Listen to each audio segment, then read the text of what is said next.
Hello बच्चों, आज हम सभी जो है क्लास 8 का विज्ञान को पढ़ेंगे। और विज्ञान में हम लोग जो है सबसे पहले आज जो है एमसीक्यू क्वेश्चन को देखेंगे। तो हम लोग चलते हैं एमसीक्यू क्वेश्चन पे। पहला सवाल है, निम्न में कौन दहन के लिए आवश्यक नहीं है? तो देखा जाए, दाह्य पदार्थ हमारे दहन के लिए आवश्यक होता है, हवा भी दहन के लिए आवश्यक होता है, ज्वलन ताप भी आवश्यक होता है। लेकिन दाह्य पदार्थ में तुरंत आग पकड़ने की प्रवृत्ति ये आवश्यक नहीं है।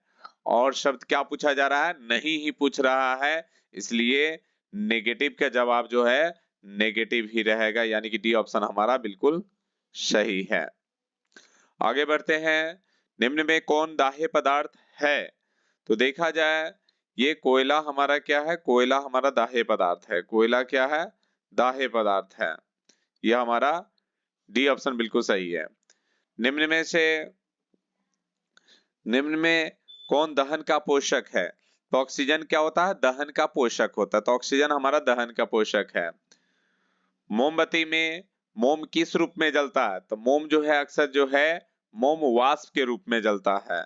आगे बढ़ते हैं, पटाखे का जलना निम्न में किसका उदाहरण है?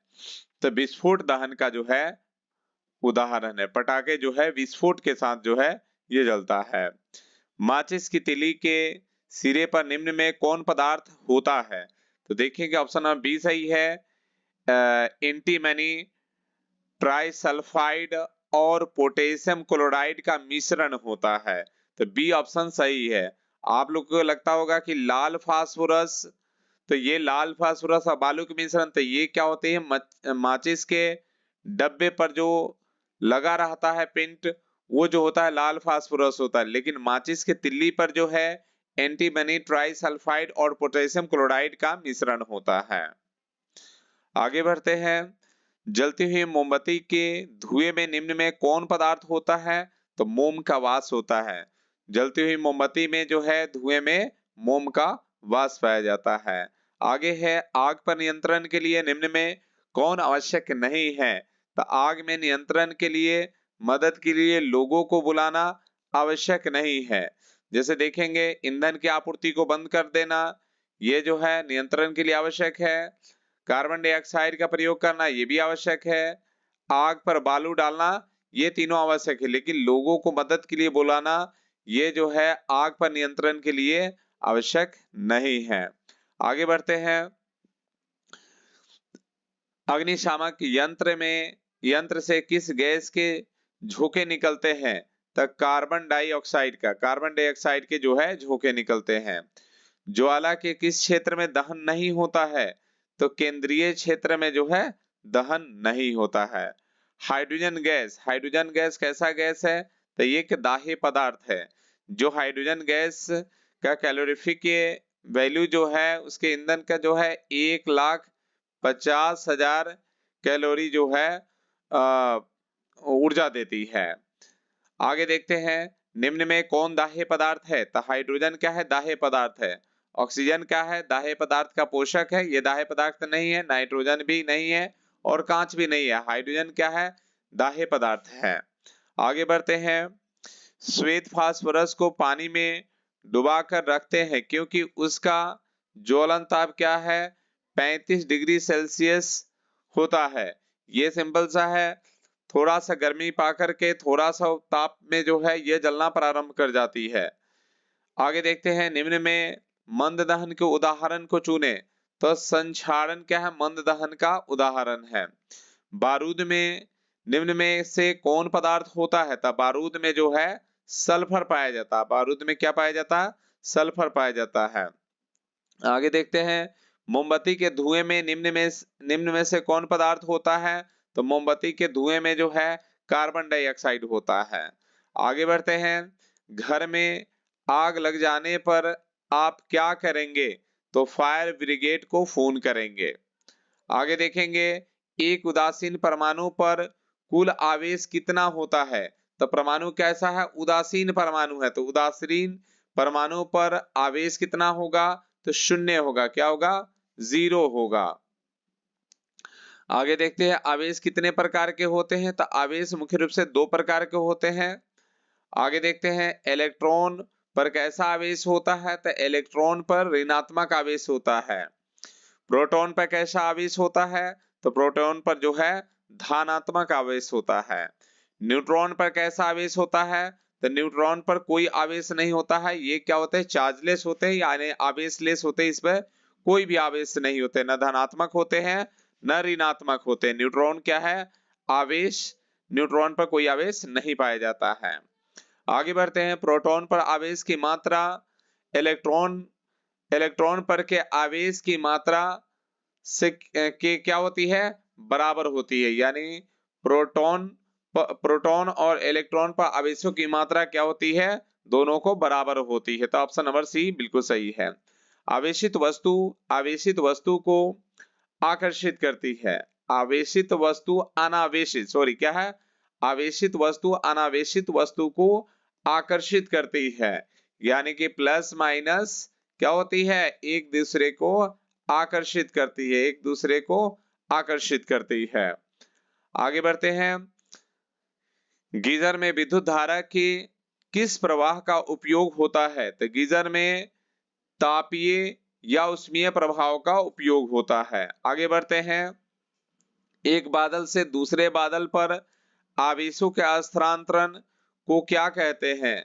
तो त्वरित कहते हैं, लाइटनिंग कहते हैं। जब देखते हैं जब बादल आपस में जो है, विशेष करके हम लोग मानसून ऋतु में देखते हैं कि बिजली वगैरह जो है ये देखने को मिलता है, बादल गरजती है। तो ये इसको क्या कहते हैं, त्वरित कहते हैं, लाइटनिंग कहते हैं। आगे बढ़ते हैं, भूकंप की तीव्रता किस स्केल पर मापी जाती है। तो भूकंप की तीव्रता जो है रिएक्टर स्केल पर मापी जाती है। बाजरा निम्न में से किस तरह का फसल है। तो बाजरा क्या है, खरीफ फसल है। बाजरा क्या है, खरीफ फसल है। जिस तरह हमारा धान खरीफ फसल है, उसी तरह बाजरा भी खरीफ फसल है। बरसेम डैच एक गुआर से किस तरह का खाद पैदा होता है। तो ये हरित खाद पैदा होता है। आगे बढ़ते हैं, वर्मी कंपोस्ट में क्या प्रयोग में आता है। तो वर्मी कंपोस्ट में केचुआ प्रयोग में आता है। यानी केचुए के द्वारा जो है वर्मी कंपोस्ट का निर्माण किया जाता है। यूरिया में किस तत्व की अधिकता होती है। तो नाइट्रोजन की अधिकता होती है। यूरिया में जो है नाइट्रोजन सबसे ज्यादा मात्रा में पाए जाते हैं। निम्न विकल्पों में किसके कारण बीज हल्के हो जाते हैं। तो ये बीज छेदक के कारण जो है बीज हल्के हो जाते हैं। आगे बढ़ते हैं, निम्न विकल्पों में कौन फलदार फसल है। तो क्या है, नींबू क्या है, एक फलदार फसल है। आगे बढ़ते हैं, ऋतु के आधार पर निम्न में से कौन फसल सबसे कम प्रचलित है। तो मिश्रित फसल जो है सबसे कम प्रचलित है। जैसे रबी फसल प्रचलित है, खरीफ फसल, रबी फसल और जायद फसल ये प्रचलित है। लेकिन मिश्रित फसल क्या है, ये सबसे कम प्रचलित फसल है। नेक्स्ट है, निम्न विकल्पों में कौन सिंचाई के लिए जल का स्रोत नहीं है। तो ये क्या है, ये शैफान नहीं है, तालाब नहीं, नदी नहीं है। ये इनमें से सभी ऑप्शन आपके हो जाएंगे। आगे देखते हैं, निम्न विकल्पों में कौन फसल रोपण की पद्धति नहीं है। यानी कि ये कंपोस्ट क्या है, रोपण की पद्धति नहीं है। निम्न में कौन खाद का प्रकार नहीं है। तो एनईपी खाद का प्रकार नहीं है। एनईपी क्या है, खाद का प्रकार नहीं है। कंपोस्ट खाद का प्रकार है, हरी खाद है, वर्मी कंपोस्ट। लेकिन एनईपी क्या है, ये खाद का प्रकार नहीं है, बल्कि ये क्या है, ये एक रासायनिक उर्वरक है। आगे बढ़ते हैं, निम्न विकल्पों में कौन उर्वरक नहीं है। तो इसमें जो है हरित खाद उर्वरक नहीं है, ये सुपर फास्फेट उर्वरक है, यूरिया उर्वरक है और एनएपी भी उर्वरक है। लेकिन ये हरित खाद ये क्या है, ये कंपोस्ट खाद है, ये क्या है, उर्वरक नहीं है। जानते हैं जो जीव जंतुओं के सड़ने गलने से जो प्राप्त होती है उसे हम लोग खाद कहते हैं, लेकिन ये उर्वरक क्या है, कल कारखानों और फैक्ट्रियों में जो रासायनिक प्रक्रिया से इसे तैयार की जाती है। आगे बढ़ते हैं, निम्न में कौन संश्लेषित रेशा नहीं है? तो लेनिन क्या है? संश्लेषित रेशा नहीं है। नायलॉन संश्लेषित रेशा है, रियोन संश्लेषित रेखा है, एक्रिलिक संश्लेषित रेखा है, लेकिन लेनिन जो है संश्लेषित रेशा नहीं है। कोकून से कौन सा धागा निर्मित होता है? तो कोकून से रेशम धागा निर्मित होता है। निम्न में कौन सा रेशा प्रारंभ में कोयला, जल और हवा से बनाया गया? तो ये नायलॉन जो है, नायलॉन का निर्माण कोयला, जल और हवा से किया गया। आगे बढ़ते हैं, सूती वस्त्र जलने के बाद कैसी राख बनाती है? तो भूरी राख बनाती है। यानी सूती वस्त्र जब जलता है उसके बाद जो उसकी अवशेष जो पड़ता है राख, वो भूरी होती है। आगे बढ़ते हैं, रेशम के जलने पर कैसी गंध आती है? तो बालों की जलने जैसी गंध आती है। रेशम के जलने पर बालों की जलनी जैसी गंध आती है। आगे बढ़ते हैं, भारत में सर्वप्रथम रियोन का कारखाना कहाँ स्थापित किया गया? तो ये केरल में, भारत में सर्वप्रथम रियोन का जो है कारखाना जो है कहाँ स्थापित किया गया? तो केरल में स्थापित किया गया। आगे बढ़ते हैं, निम्नलिखित में संश्लेषित रेशे को चुने। तो संश्लेषित रेशे क्या है? टेरिलीन है। संश्लेषित रेशे जो है टेरिलीन है। आगे बढ़ते हैं, निम्न में कौन जलाने पर जलते हुए कागज का गंध देता है? तो ये सूती कपड़े जो है जलने के वक्त जो है कागज के जलने जैसे गंध देते हैं। आगे बढ़ते हैं, निम्न में कौन पॉलिस्टर से बनी हुई वस्तु है? तो फिल्म जो है पॉलिस्टर से बनी हुई वस्तु है। आगे देखते हैं, मैरिनो वूल का उत्पादन कहाँ होता था? तो मैरिनो वूल का जो उत्पादन जो है स्पेन में हुआ करता था। आगे बढ़ते हैं, भागलपुर और कांजीवरम किस प्रकार के कपड़ों के लिए मशहूर है? तो ये जो है भागलपुर और कांजीवरम जो है रेशमी कपड़े यानी रेशम वाले कपड़े के लिए मशहूर है। निम्न में से किस प्रकार के कपड़े में फफूंद लग जाते हैं? तो सूती कपड़े में क्या होते हैं? फफूंद लग जाते हैं। तो सूती कपड़ा हमारा जो है इसका जवाब होगा। पटसन का उपयोग से निम्न में से किसके उत्पादन में होता है? तो बोरियों के उत्पादन में पटसन का उपयोग होता है। बरसाती किस प्लास्टिक से बनाया जाता है? तब बरसाती जो है पॉलीविनाइल क्लोराइड से बनाई जाती है। खाने पीने के बर्तनों का निर्माण निम्न में किस प्लास्टिक से किया जाता है? तो मेलामाइन से किया जाता है। किससे? मेलामाइन से किया जाता है। आगे बढ़ते हैं, निम्न में से एलास्टोमर्स को चुने। तो एलास्टोमर जो है आपका क्या है? रबर है। रियोन क्या है? तो रियोन एक फाइबर है। रियोन क्या है? एक फाइबर है। घर्षण बल उत्पन्न होता है संपर्क सतह से। घर्षण बल किससे उत्पन्न होता है? संपर्क सतह से, और दोनों संपर्क सतह के समानांतर होता है। आगे बढ़ते हैं, घर्षण बल का विरोध करता है। तो घर्षण बल का विरोध कौन करता है? सरकने का, अर्थात एक दूसरे के चलने का, यानी एक दूसरे का विरोध करता है। घर्षण बल क्षय करता है ऊर्जा का। घर्षण बल किसका क्षय करता है? तो ऊर्जा का क्षय करता है। कैरम बोर्ड पर पाउडर छिड़कने से घट जाता है। तो कैरम बोर्ड पर पाउडर छिड़कते तो क्या घटता है? घर्षण बल कम हो जाता है, घर्षण बल घट जाता है। हवाई जहाज की विशेष आकृति, हवाई जहाज की विशेष आकृति घटाती है। किसको घटाती है? तो इस पर हवा के कर्षण को कम कर देती है। महिलाएं चूड़ियां पहनने के लिए प्रयोग कर सकती है। तो तेल का प्रयोग कर सकती है, साबुन के घोल का प्रयोग कर सकती है, पाउडर का प्रयोग कर सकती है, उपयुक्त सभी। यानी जब महिलाएं चूड़ियां पहनती है, जब उसके हाथों में जब नहीं चूड़ियां आ पाती है तो तो वहां पर जो हाथों में तेल लगा लेती है या साबुन के घोल का प्रयोग करती है या हाथों पाउडर का यूज करती है, जिसके कारण हाथों का घर्षण कम हो जाता है और आसानी से जो है चूड़ी पहन पाती है। आगे देखते हैं, घर्षण कम करने के लिए बनाया जाता है तो क्या बनाया जाता है? तो बॉल बेरिंग, यानी गाड़ियों में देखते हैं बॉल बेरिंग, ग्रीस, मोबिल, ये सब का यूज क्यों होता है? तो ये सब का यूज मुख्य रूप से जो है घर्षण को कम करने के लिए होता है। आगे देखते हैं, जब आप क्षैतिज सतह पर समान वेग से पूरब की ओर टहल रहे हैं तो आप पर लगने वाला घर्षण बल होगा शून्य होगा। क्या होगा? शून्य होगा। आगे बढ़ते हैं, क्षैतिज सतह पर पूरब दिशा में गतिशील एक वाहन को ब्रेक लगाकर रोके जाते समय इस पर लगने वाला घर्षण बल की दिशा होगी पश्चिम की ओर। किस दिशा में होगी? तो पश्चिम दिशा में होगी।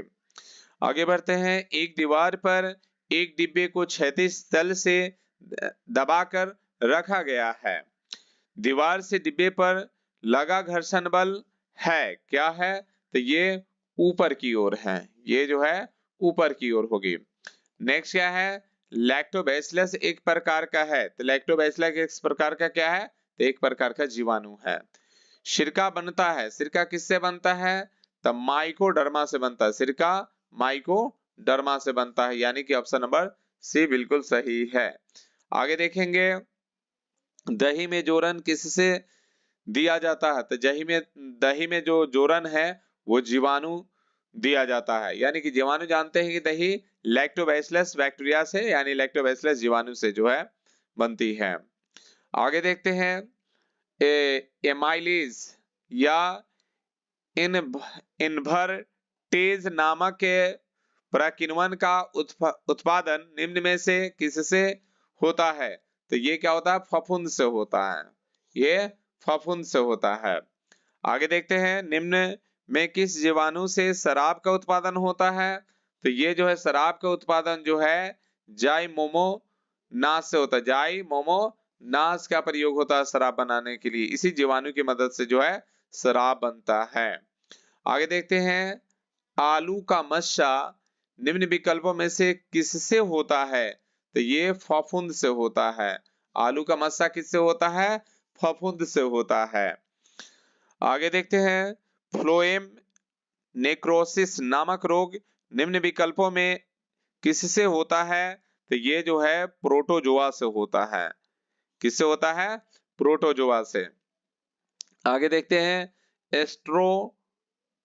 स्ट्रेप्टोकोकस नामक जीवाणु से निम्न में से कौन बीमारी होती है? तो थनैला होता है। थनैला बीमारी जो है स्ट्रेप्टोकोकस नामक जीवाणु से होती है। आगे बढ़ते हैं, निम्न में कौन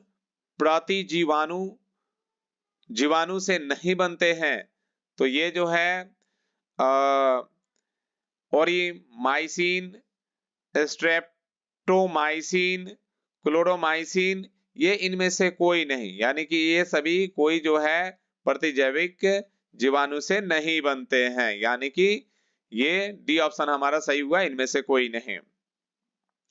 निम्न रोगों में किस रोग का टीका जीवाणु से नहीं बनता है? तो मलेरिया का टीका जो है जीवाणु से नहीं बनता है। फफूंद से निम्न में से कौन लाभ मनुष्य को नहीं होता है? तो दही का जोरन।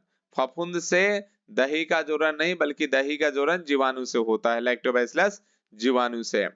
निम्न विकल्पों में कौन फफूंद से होता है? तो खुजली जो है फफूंद से होता है।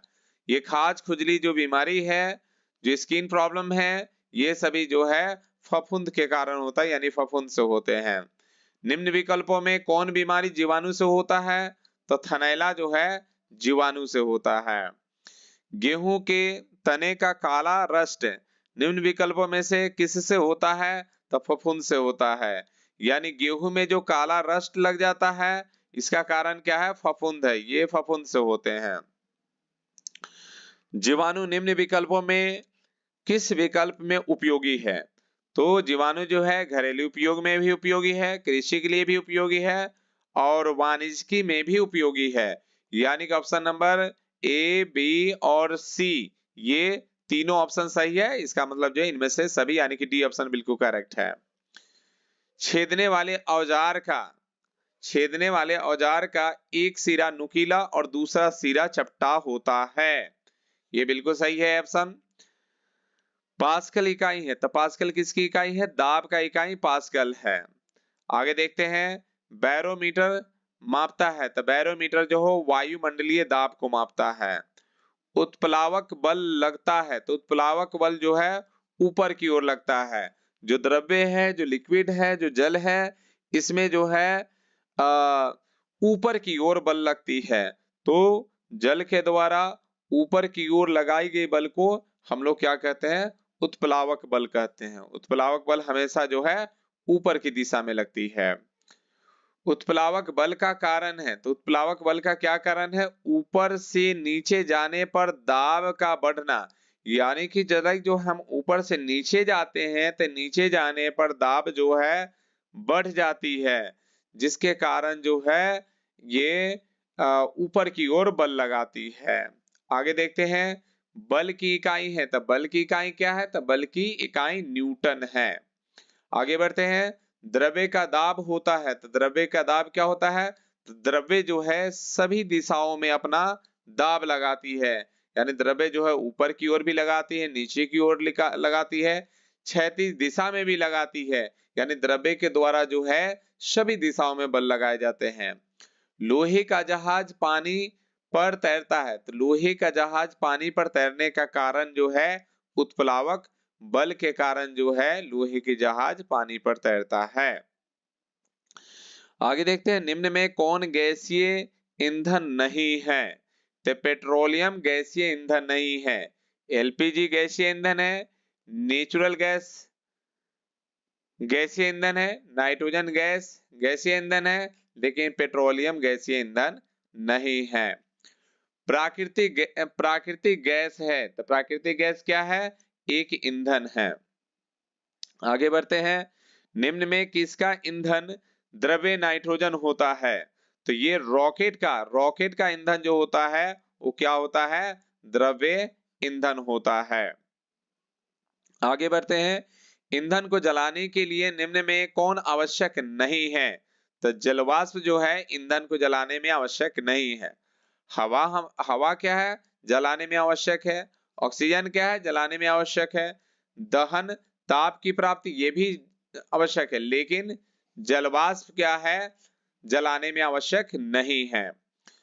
कोयले के भंजन श्रवण से निम्न में कौन प्राप्त होता है? तो कोक प्राप्त होता है, यानी कोक प्राप्त करने के लिए कोयले का भंजन श्रवण से गुजरना होता है। आगे बढ़ते हैं, सबसे अधिक तेल शोधक कारखाना किस राज्य में है? तो सबसे अधिक जो है तेल शोधक कारखाना जो असम में है, और असम में ही सबसे पुराना जो है डिगबोई में भी जो है सबसे पुराना जो है तेल शोधक कारखाना जो है असम में ही है। नेक्स्ट आगे देखते हैं, निम्न में कौन कोल तार से निर्मित होता है? तो नैफ्थलीन कोल तार से निर्मित होता है।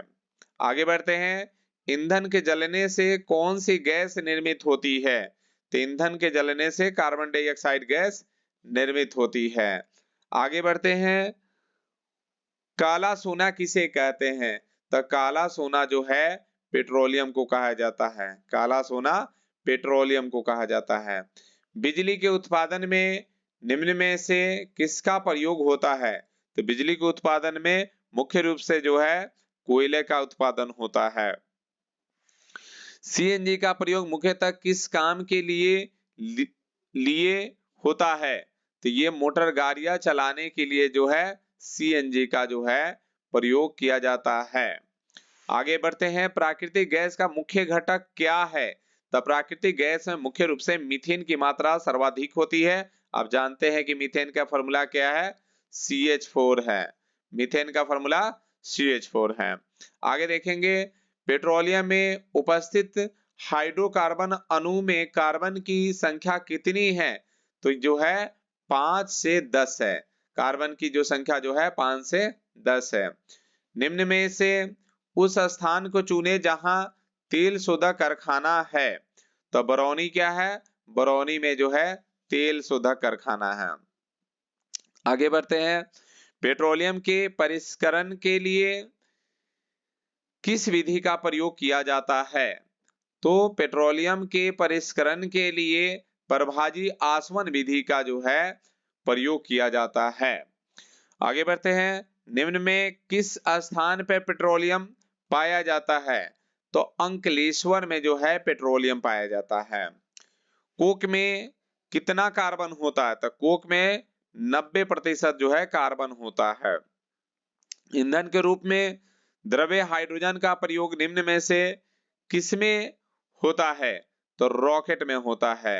यानी द्रव्य हाइड्रोजन का प्रयोग जो है रॉकेट में किया जाता है। आगे बढ़ते हैं, सही कथन को चुनें। प्राकृतिक गैस का मुख्य अवयव मीथेन है। प्राकृतिक गैस का मुख्य अवयव क्या है? मीथेन है। आगे देखते हैं, विद्युत धारा के प्रवाहित होने के कारण उत्पन्न रासायनिक परिवर्तन को कहते हैं, क्या कहते हैं? तो विद्युत धारा का रासायनिक प्रभाव कहते हैं। आगे बढ़ते हैं, एक उदासीन परमाणु में प्रोटॉनों की संख्या है। तो एक उदासीन परमाणु में प्रोटॉनों की संख्या जो है इलेक्ट्रॉनों के संख्या के बराबर होती है। आगे बढ़ते हैं, प्रोटॉन पर क्या होता है? तो धनावेश होता है। प्रोटॉन पर जो चार्ज होता है वो क्या होता है? पॉजिटिव होता है। इलेक्ट्रॉन पर क्या होता है? तो इलेक्ट्रॉन पर ऋणावेश होता है, यानी इलेक्ट्रॉन पर जो है चार्ज क्या होता है? माइनस में होता है। क्या होता है? माइनस में होता है, यानी कि नेगेटिव चार्ज होता है। आगे देखते हैं, इलेक्ट्रॉन पर आवेश जो है प्रोटॉन पर के आवेश के बराबर होता है। यानी कि इलेक्ट्रॉन और प्रोटॉन पर आवेश क्या होते हैं? दोनों पर बराबर होते हैं। इनमें कौन विद्युत का सुचालक है? तो सूखी लकड़ी नहीं है, रबर भी जो है विद्युत का सुचालक नहीं है, सूखा कागज भी जो है विद्युत का सुचालक नहीं है, तांबा क्या है? विद्युत का सुचालक है, यानी ऑप्शन नंबर डी बिल्कुल सही है। आगे बढ़ते हैं, इनमें से कौन विद्युत का कुचालक है? तो पारा क्या है? विद्युत का सुचालक है। सिरका भी है, ये नमक है एवं विलयन भी है, लेकिन शुद्ध जल जो है विद्युत का कुचालक है, जिसे शुद्ध जल को अशुद्ध जल भी कहते हैं। ये क्या है? विद्युत का कुचालक है। आगे बढ़ते हैं, दो द्रव्य एक्स और वाई के चालकता की जांच करने के लिए एक परिक्षेत्र यानी टेस्टर का प्रयोग किया गया। यह देखा गया कि परिक्षेत्र का बल्ब द्रव्य एक्स के लिए चमकीला दीप्त हुआ, जबकि वाई के लिए अत्यंत धीमा दीप्त हुए। इससे यह निष्कर्ष निकाला जा सकता है कि द्रव्य एक्स द्रव्य वाई से अच्छा चालक है, यानी एक्स जो है वाई से जो है अच्छा चालक है। आगे बढ़ते हैं, विद्युत धारा के किस प्रभाव का उपयोग विद्युत लेपन में किया जाता है? तो ये रासायनिक प्रभाव क्या है? रासायनिक प्रभाव। धनायन में क्या होता है?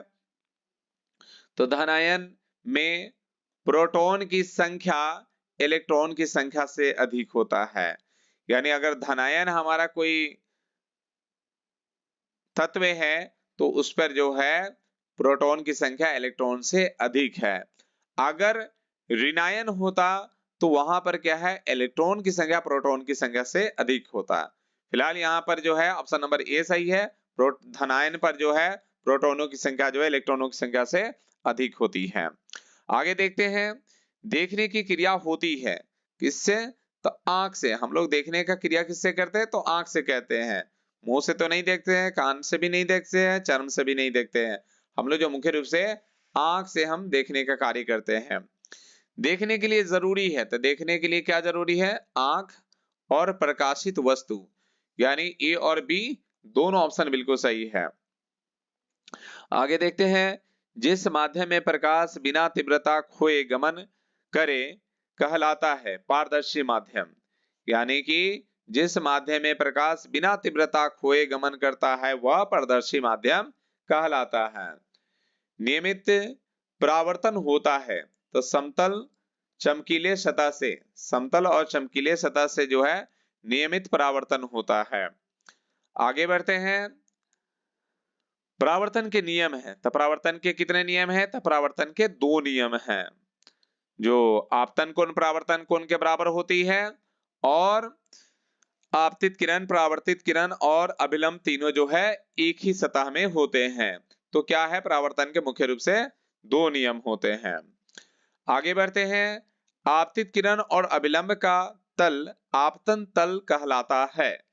परावर्तित किरण और अभिलंब का तल परावर्तन तल कहलाता है। परावर्तन के प्रथम नियमानुसार आपतन तल और परावर्तन तल एक ही हैं। तो आगे बढ़ते हैं। बहुपरावर्तन का उपयोग होता है। तो बहुपरावर्तन का उपयोग कहां पर होता है, तो बहुमूर्तिदर्शी में होता है, यानी कि बी ऑप्शन बिल्कुल सही है।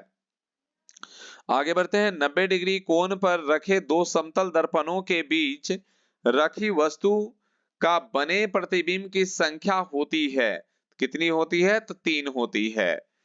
यानी 90 डिग्री पर रखी हुई है तो उसकी मैक्सिमम जो है 3 संख्याएं होगी। सबसे ज्यादा किस पर बनती है, तो 45 डिग्री पर जब रखी हो तब सबसे अधिक जो है उसके प्रतिबिंब बनते हैं। आगे बढ़ते हैं। दो समानांतर दर्पणों के बीच रखी एक वस्तु की प्रतिबिंब की संख्या होती है। कितनी होती है, अनंत होती है। क्या कह रहा है कि दो समानांतर दर्पणों के बीच रखी वस्तु की प्रतिबिंबों की संख्या कितनी होती है, तो अनंत होती है। सैलून में कुर्सी के आगे और पीछे की दीवार पर लगे समतल दर्पणों के सहारे हम देख पाते हैं सिर का पिछला भाग। आगे हम देखते हैं। चश्मा दृष्टि निशक्त व्यक्ति के लिए उपयोगी, यानी चश्मा दृष्टि निशक्त व्यक्ति के लिए क्या है, उपयोगी नहीं है। आगे देखेंगे। ब्रेल लिपि युक्त कागज का उपयोग होता है दृष्टि निशक्त व्यक्तियों के लिए, यानी कि दृष्टिहीन व्यक्तियों के लिए जो है ब्रेल लिपि युक्त कागज का इस्तेमाल किया जाता है, प्रयोग किया जाता है। आगे देखते हैं। ब्रेल लिपि के आधार पर, ब्रेल लिपि के आधार है बिंदुकित उभार, जिनकी संख्या कितनी है, तो 63 है। यानी ब्रेल लिपि में जो है 63 जो है उभार होती है, यानी कि इसके जो है 63 लेटर होते हैं जो उभरे हुए होते हैं। आंखों को दूर रखना चाहिए। आंखों को किससे दूर रखना चाहिए, धूल से दूर रखना चाहिए, धुआं से दूर रखना चाहिए, तीव्र प्रकाश से दूर रखना चाहिए, यानी कि इनमें से सभी ऑप्शन सही है। Option number D is right. आगे देखते हैं। आदमी को पढ़ना चाहिए। आदमी को क्या पढ़ना चाहिए, न अधिक और न कम प्रकाश में, न ज्यादा प्रकाश में पढ़ना चाहिए, न कम प्रकाश में पढ़ना चाहिए। इससे क्या होगा कि ज्यादा प्रकाश में पढ़ेंगे तो भी हमारे आंख पर प्रेशर ज्यादा पड़ेंगे, या हम कम प्रकाश पे पढ़ेंगे तभी भी आंख पे तनाव ज्यादा होंगे, और हमें इससे क्या हो सकता है, हमारे आंख खराब हो सकते हैं। इसलिए जो है न हमें अधिक प्रकाश में पढ़ना चाहिए और न ही कम प्रकाश में पढ़ना चाहिए, यानी कि एक नॉर्मल प्रकाश में पढ़ना चाहिए। आगे बढ़ते हैं। एक ही माँ बाप के संतान भिन्न होते हैं, इसका मूल कारण क्या है, तो इसका मूल कारण डीएनए है। आगे देखते हैं। अंतरराष्ट्रीय जैव विविधता वर्ष 2010 में मनाया गया था। क्या है, अंतरराष्ट्रीय जैव विविधता वर्ष डैश में मनाया गया था। कब मनाया गया था, तो 2010 में मनाया गया था। भारत में जैव विविधता वाले कितने स्थान हैं, तो 2 स्थान हैं। भारत में जैव विविधता वाले कुल 2 स्थान है। आगे बढ़ते हैं। अंतरराष्ट्रीय जैव विविधता दिवस मनाया जाता है। कब मनाया जाता है, तो 22 मई को जो है मनाया जाता है। अंतरराष्ट्रीय जैव विविधता दिवस 22 मई को मनाया जाता है। डायनासोर किस श्रेणी के जंतु है, तो डायनासोर जो है विलुप्त श्रेणी के जंतु है। डायनासोर जो है विलुप्त श्रेणी के जंतु है। अंडमान अंडमान चूहे किस श्रेणी के जंतु है, तो असुरक्षित श्रेणी के जंतु है। क्या है, अंडमान चूहे असुरक्षित श्रेणी के जंतु है। आगे बढ़ते हैं। नीलगिरी नीलगिरी डैश के लिए जाना जाता है, तो नीलगिरी किसके लिए जाना जाता है, तो जैव मंडल के लिए जाना जाता है। निम्न विकल्पों में कौन कौन भारत में जैव विविधता वाले प्रदेश है?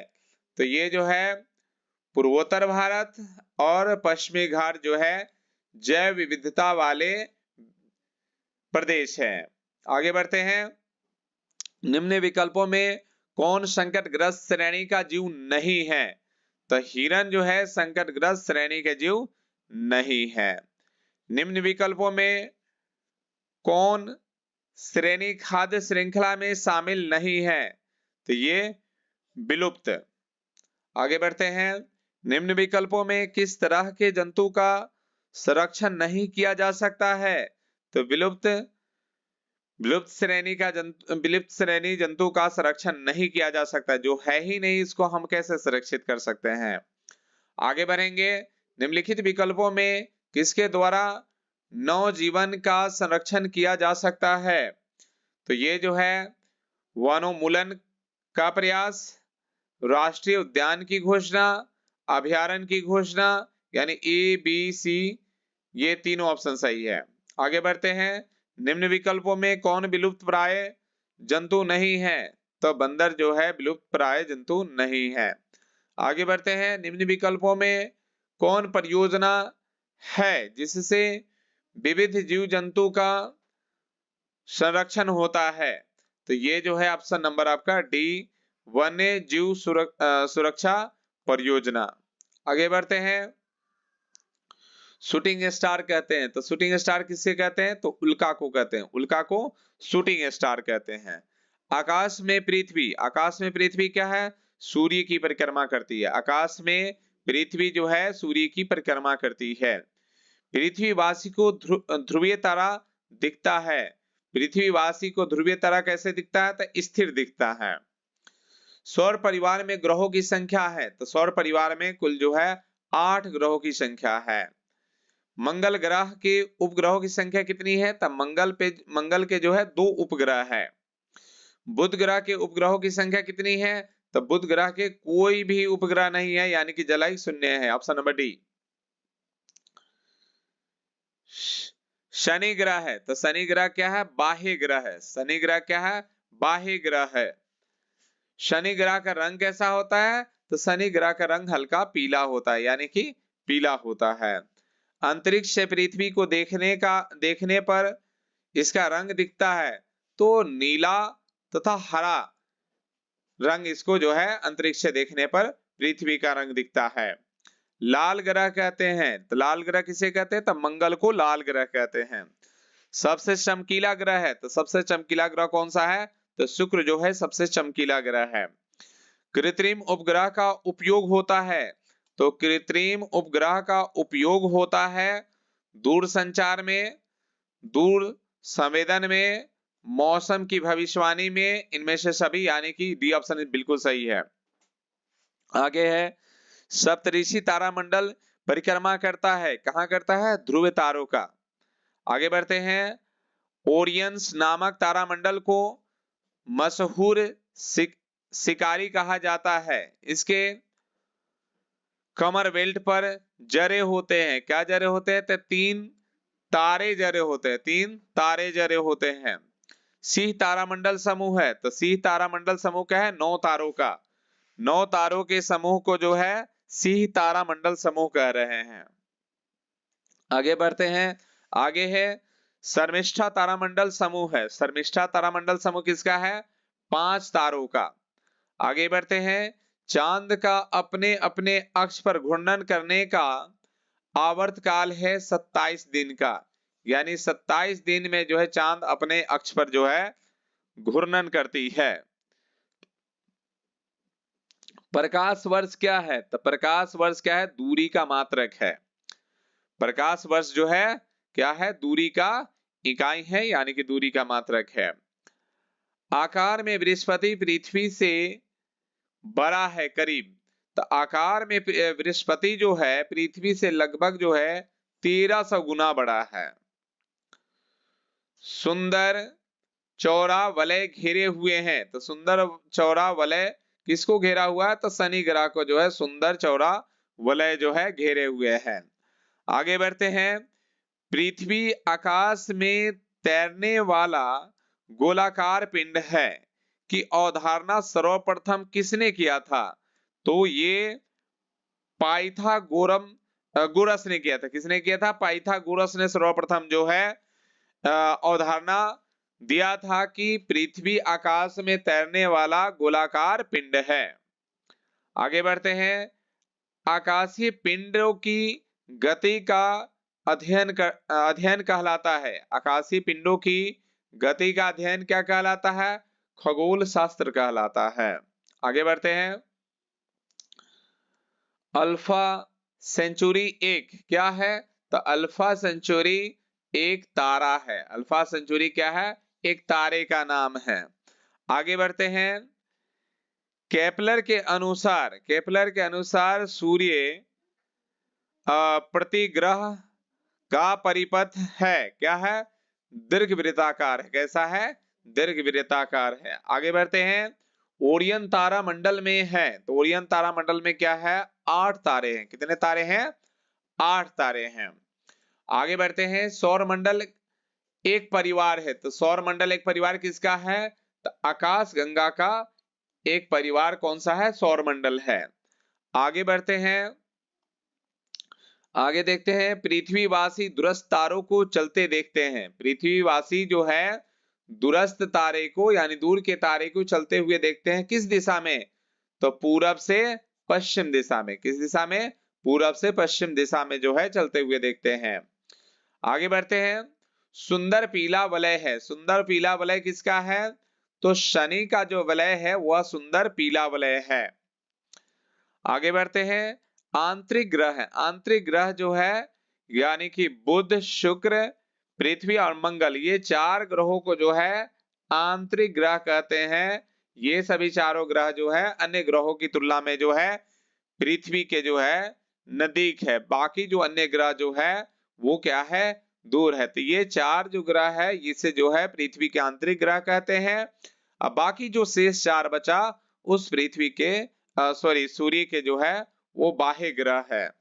तो ये आंतरिक ग्रह हमारा ये 4 है। आगे बढ़ते हैं। क्षुद्र ग्रह है। तो क्षुद्र ग्रह कौन है?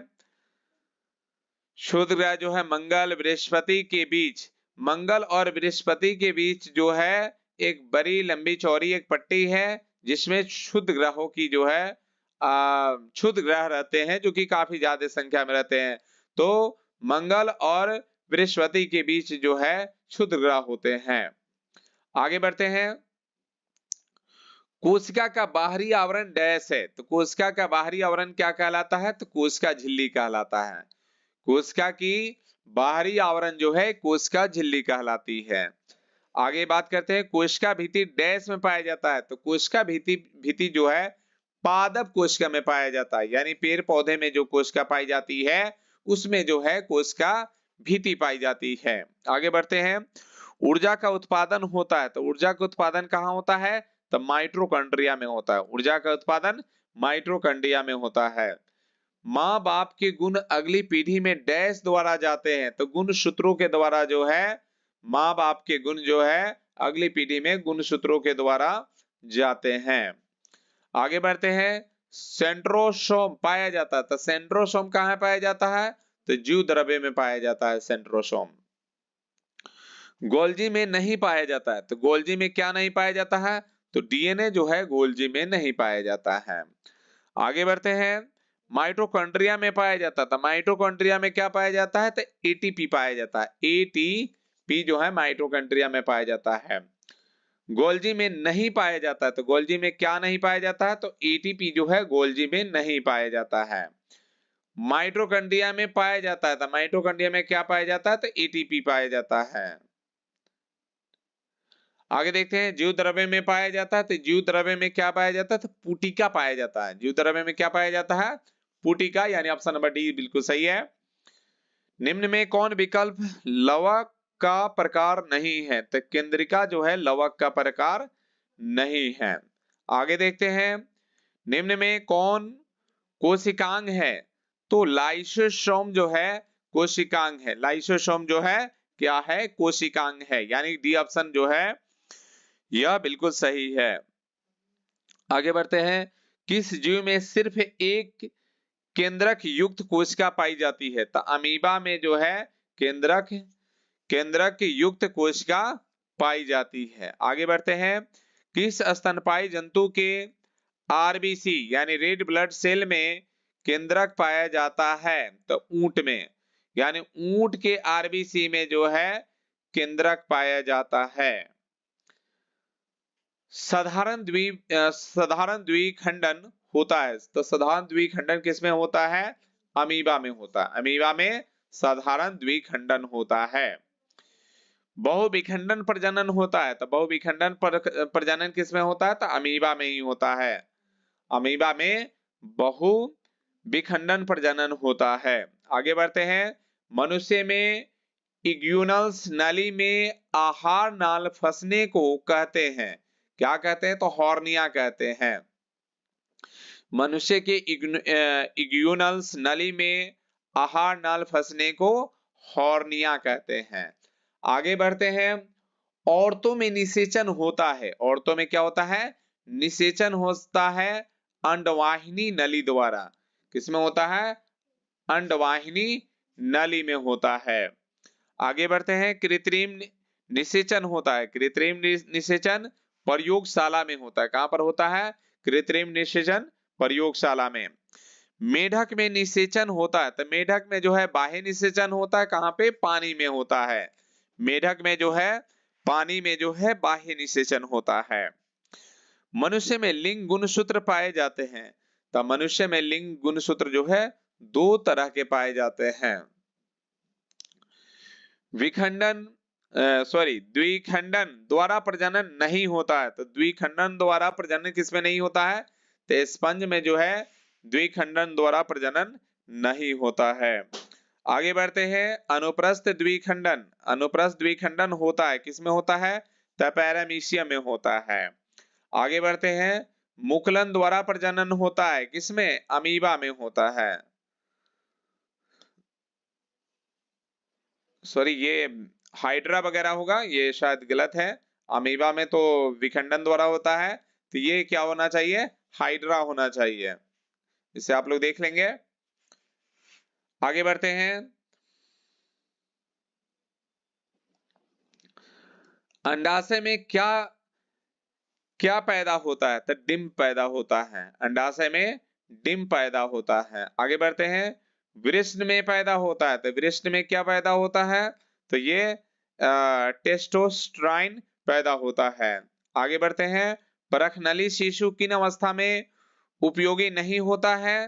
तो ये जो है प्रजनन अंग नहीं होने पर, प्रजनन अंग नहीं होने पर परखनली शिशु अवस्था में उपयोगी नहीं होता है।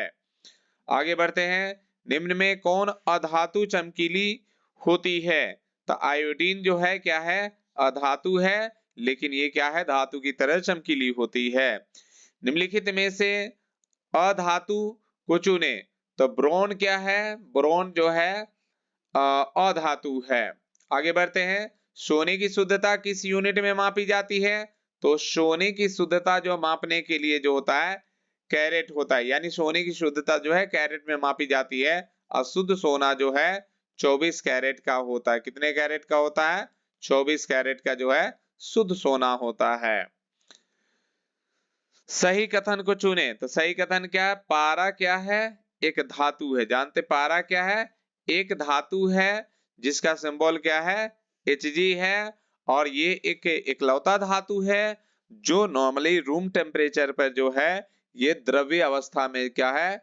ये द्रव्य अवस्था में पाई जाती है। और हम सभी पारा को यानी मरकरी को यानी Hg को निश्चित रूप से देखे कहाँ पे? तो जब हमें फीवर वगैरह लगता है, जो हम थर्मामीटर यूज करते हैं, उस थर्मामीटर यानी डिजिटल थर्मामीटर को छोड़ करके जिस थर्मामीटर का इस्तेमाल करते हैं उसमें असल में जो है मरकरी ही होता है, पारा ही भरा रहता है। आगे बढ़ते हैं, निम्न में कौन द्रव्य अधातु है? तो ब्रोमीन क्या है? द्रव्य अधातु है। यानी कि ब्रोमीन भी जो है अधातु में जो है ब्रोमीन क्या होती है? यह द्रव्य अवस्था में पाई जाती है। जिस तरह जो है धातु में पारा यानी मरकरी द्रव्य अवस्था में पाई जाती है, उसी तरह अधातु में ब्रोमीन क्या होती है? द्रव्य अवस्था में पाई जाती है। आगे बढ़ते हैं, निम्न में कौन रंगीन नहीं है? तो हाइड्रोजन क्या है? रंगीन नहीं है, यानी हाइड्रोजन का कोई रंग नहीं होता है। कौन धातु हथेली की गर्मी से पिघल जाती है? तो ये गैलियम क्या है? हथेली की गर्मी से पिघल जाती है। आगे बढ़ते हैं, कॉपर सल्फेट के विलयन में लोहे की कील डालने पर क्या होता है? तो कील पर कॉपर की परत पड़ जाती है। आगे बढ़ते हैं, लोहे में जंग लगने पर निम्न में कौन यौगिक बनता है? तो लौह ऑक्साइड बनता है, यानी लोहे पर जंग लगने पर जो उसकी परत जो बढ़ती है उसको क्या कहते हैं? लौह ऑक्साइड के नाम से जानते हैं। आगे है, निम्न में कौन दो अधातुओं की अभिक्रिया से निर्मित यौगिक है? तो ये क्या है? PCl3, PCl3 है। आगे बढ़ते हैं, जन्म से 30 दिन की अवस्था को डैश कहते हैं। तो जन्म से लेकर के 30 दिन की अवस्था को जो है नवजात शिशु अवस्था कहते हैं, यानी बच्चे के जो जन्म से लेकर के 30 दिन की अवस्था को नवजात शिशु अवस्था के नाम से जानते हैं। लड़कियों में गर्भधारण किस अवस्था में हो सकता है? तो ये वयस्क अवस्था में लड़कियों में जो है गर्भधारण हो सकता है। आगे बढ़ते हैं, औरतों में दूध का निष्कासन होता है। तो औरतों में दूध का निष्कासन कहां से होता है? तो ऑक्सीटोसिन से होता है। किससे होता है? ऑक्सीटोसिन से जो है। आगे बढ़ते हैं, गर्भाशय डैश द्वारा यूनी में खुलता है। तो ये ग्रीवा में खुलता है। आगे बढ़ते हैं, शुरू के वर्षों में किसमें वृद्धि अधिक तेजी से होती है? तो नन्हा अवस्था में जो है वृद्धि क्या होती है? सबसे तेजी में होती है। आगे बढ़ते हैं, तो आगे क्वेश्चन है, शीशन के परिपक्व होने को डैश नियंत्रित करता है। तो कौन करता है? तो टेस्टोस्टेरोन करता है, यानी ऑप्शन नंबर सी सही है। आगे बढ़ते हैं, सभी लक्षण सामान्य रहने पर जनन अक्षमता की संभावना 100% किस उम्र में हो जाती है? तो ये जो है 45 के ऊपर, क्या है? 45 के ऊपर हो जाती है। लड़कियों में गर्भधारण किन अवस्था में संभव नहीं है? तो वृद्धावस्था में गर्भधारण संभव नहीं है। डैश में डिंब का निषेचन होता है। तो ये डिंब वाहिनी में जो है डिंब का निषेचन होता है। आगे बढ़ते हैं, किसी भी उम्र की ऊंचाई से पूर्ण ऊंचाई का अनुमान लगाने के लिए निम्न में से किस विकल्प की जानकारी आवश्यक नहीं है? तो गुणसूत्र का। किसका? गुणसूत्र का। लड़कों के जनन अंग से निम्न विकल्पों में कौन संबंधित नहीं है? तो ग्रीवा क्या है? संबंधित नहीं है। एस्ट्रोजन हार्मोन क्या करता है? तो एस्ट्रोजन हार्मोन जो है गर्भाशय को मजबूत करना, मादा के गुणों का विकास करना, डिंब का अंडाशय से निकलना, ABC सभी। आगे बढ़ते हैं, ध्वनि की चाल सबसे अधिक होती है। तो ध्वनि की चाल सबसे अधिक किसमें होती है? ठोस में होती है। ठोस में जो है ध्वनि की चाल सबसे ज्यादा होती है। मानव कंठ में ध्वनि उत्पन्न होती है। तो मानव कंठ में ध्वनि उत्पन्न कहां होती है? तंतुओं के कंपन से। तंतुओं के कंपन से जो है मानव कंठ में ध्वनि उत्पन्न होती है। आगे बढ़ते हैं, 20 हर्ट्ज से कम आवृत्ति की ध्वनि को कहा जाता है। तो 20 हर्ट्ज से कम आवृत्ति की ध्वनि को क्या कहा जाता है? तो अश्रव्य ध्वनि कहा जाता है। अश्रव्य ध्वनि कहा जाता है। 20,000 हर्ट्ज से अधिक आवृत्ति के ध्वनि को कहा जाता है प्राश्रव्य ध्वनि। क्या कहा जाता है? प्राश्रव्य ध्वनि। तो देख रहे हैं 20 हर्ट्ज से कम ध्वनि को अश्रव्य ध्वनि कहते हैं, और 20,000 से अधिक की ध्वनि को प्राश्रव्य ध्वनि कहते हैं। और जानते हैं 20 हर्ट्ज से 20,000 हर्ट्ज के बीच की आवृत्ति की ध्वनि को कहा जाता है, क्या कहा जाता है? तो श्रव्य ध्वनि कहा जाता है।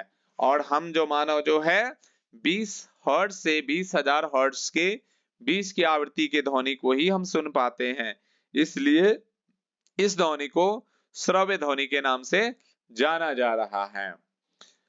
और आगे बढ़ते हैं, ध्वनि प्रदूषण से बीमारी हो सकती है। तो ध्वनि प्रदूषण से कौन सी बीमारी हो सकती है?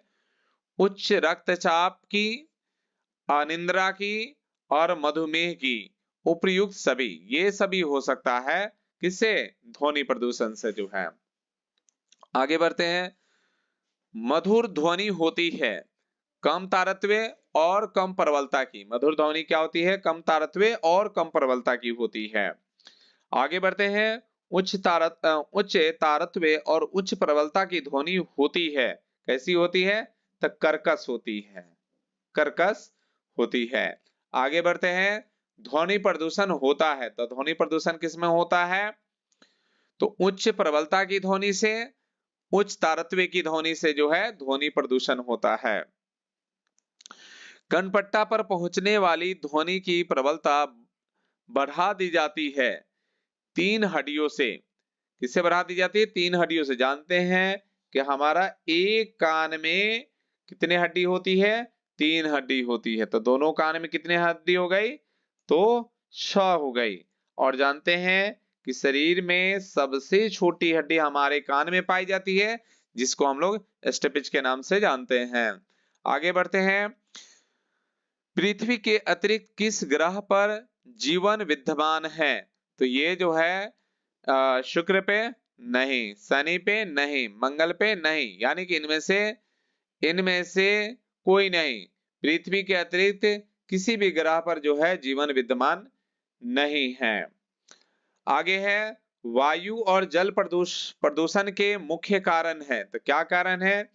वायु और जल प्रदूषण के मुख्य कारण जनसंख्या वृद्धि है, औद्योगिकरण है, शहरीकरण है, उपयुक्त सभी। यानी कि ये जो है प्रदूषण के लिए ये तीनों जिम्मेवार है। जनसंख्या वृद्धि भी है, शहरीकरण भी है, औद्योगिकरण भी है। ये सभी जो है वायु और जल प्रदूषण का मुख्य कारक है। वायु में सबसे अधिक मात्रा में उपस्थित है। तो वायु में सबसे अधिक मात्रा में कौन से उपस्थित है? तो नाइट्रोजन। जानते हैं नाइट्रोजन क्या है? 78% हमारे वायु में है। तो सबसे अधिक मात्रा में जो है नाइट्रोजन की मात्रा हमारे वायुमंडल में है। आगे बढ़ते हैं, निम्न में कौन वायु प्रदूषण का कारण नहीं है? तो धूल कण जो है वायु प्रदूषण का कारण नहीं है। निम्न में कौन वायु प्रदूषक है? तो NOx जो है, ये जो हमारा ऑप्शन नंबर ए जो है ध्वनि प्रदूषण का मुख्य कारण है। अम्ल वर्षा से निम्न में किसको नुकसान नहीं होता है? तो वायु को जो है अम्ल वर्षा से कोई नुकसान नहीं होता है। आगे बढ़ते हैं, वैश्विक उष्मीयकरण का मुख्य कारण है वायुमंडल में CO2 की वृद्धि, यानी कार्बन डाइऑक्साइड की वृद्धि। आगे बढ़ते हैं, पृथ्वी पर तापक्रम सामान्य बनाए रखने के लिए निम्न में कौन महत्वपूर्ण है? तो हरित गृह प्रभाव जो है पृथ्वी के तापमान को जो है सामान्य बनाए रखने में महत्वपूर्ण है। ओजोन छिद्र किस गैस से बनता है? तो क्लोरोफ्लोरोकार्बन, जिसे शॉर्ट में हम लोग CFC के नाम से भी जानते हैं। तो क्लोरोफ्लोरोकार्बन जो है ओजोन छिद्र के मुख्य कारण है। आगे बढ़ते हैं, आगे क्वेश्चन है, वायु प्रदूषण के नियंत्रण के लिए निम्न में कौन आवश्यक है? तो ये जो है मोटर गाड़ियों का नियंत्रण जो है आवश्यक है। आगे है, मिनी माता बीमारी कौन सी धातु के कारण होती है? तो मिनी माता बीमारी जो है मरकरी धातु के कारण होती है। निम्न में कौन सा जल पीने के लिए सुरक्षित है?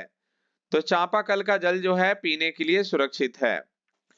पौधे प्रकाश संश्लेषण में वायुमंडल के किस गैस का प्रयोग करते हैं?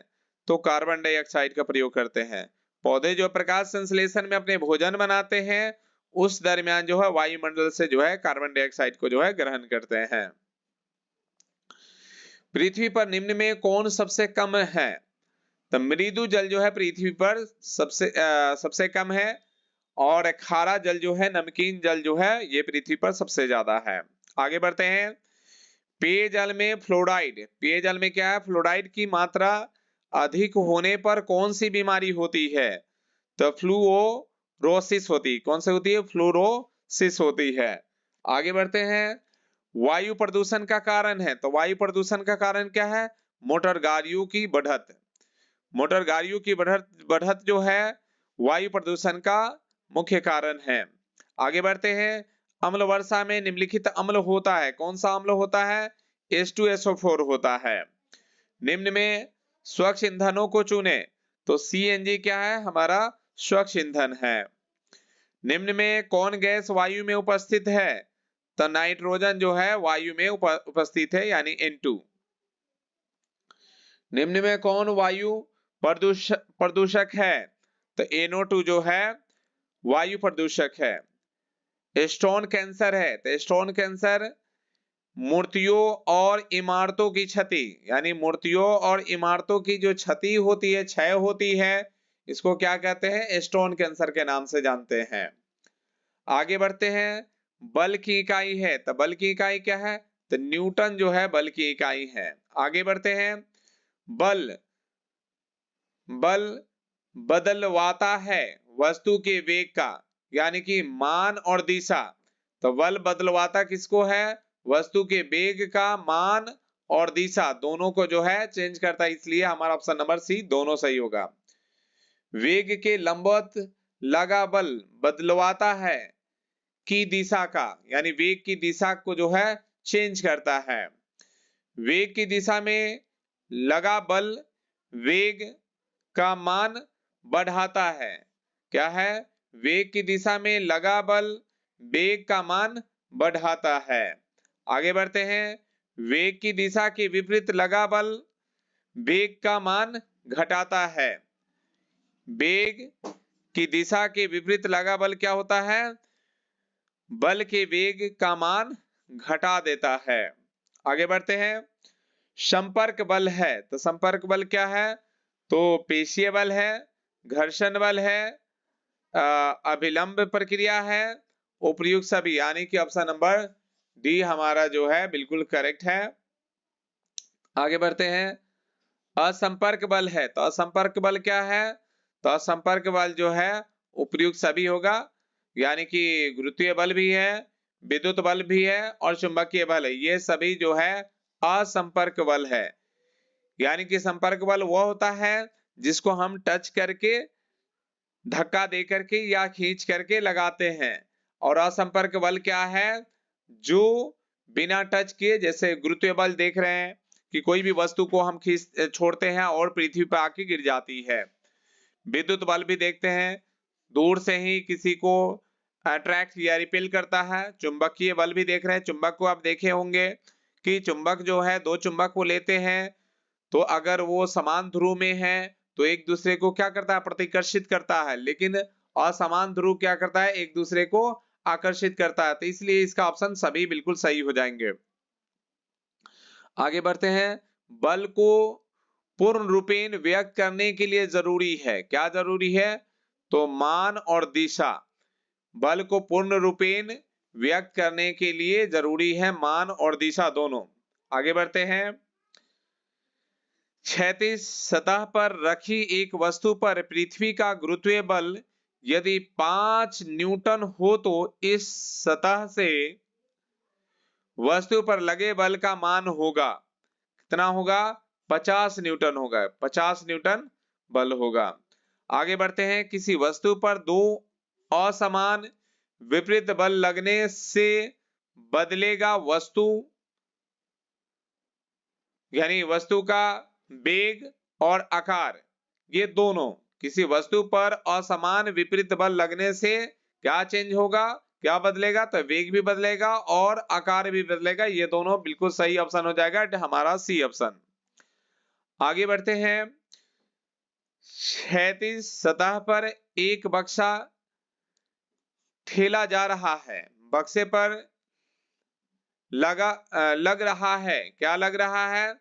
तो घर्षण बल लग रहा है, गुरुत्वीय बल लग रहा है, अभिलंबित प्रक्रिया, ये सभी। तो ये क्या होगा, ये सभी लग रहे हैं। एक क्षैतिज सतह पर एक बक्से को ठेला जा रहा है, उस बक्से पर जो है घर्षण बल भी लग रहा है, गुरुत्वीय बल भी लग रहा है और अभिलंबित प्रक्रियाएं ये सभी उस पर लग रहे हैं। तो इसी के साथ आज ये सभी क्वेश्चन आपके खत्म हुए और ये लगभग जो है 300 के आसपास आपके क्वेश्चन है सभी।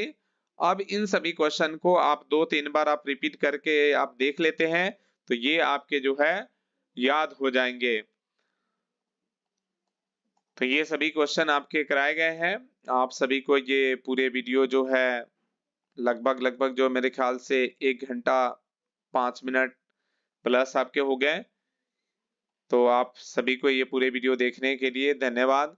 आप इसे जो है अपने दोस्तों के बीच जो है शेयर करेंगे और ये आपके जो है सभी कंपटीशन के लिए भी महत्वपूर्ण है और आपके जो है 8 क्लास के कंप्लीट जो है आपके साइंस के वीडियो है। ये सभी चैप्टर लगभग जो है आपके 18-19 चैप्टर है। ये सभी चैप्टर से जो है क्वेश्चन लिए गए हैं।